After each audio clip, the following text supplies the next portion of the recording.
Последний день на борту. Завтра в 9 утра мы будем в Казани.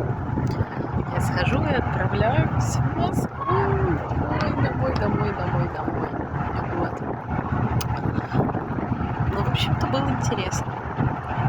Красивые города, красивая природа. Природа просто безумно красивая. И вот эти волны, отражение на зеркале воды, луны, деревья, берега вдоль берега. Вообще очень красиво. Вон там тоже вдалеке берега красивые очень. На палубе для сотрудников теплохода. Там вот шлюпочки спасательные, а вот там вот берега красивые. Вот, сегодня финальный концерт. Готовимся.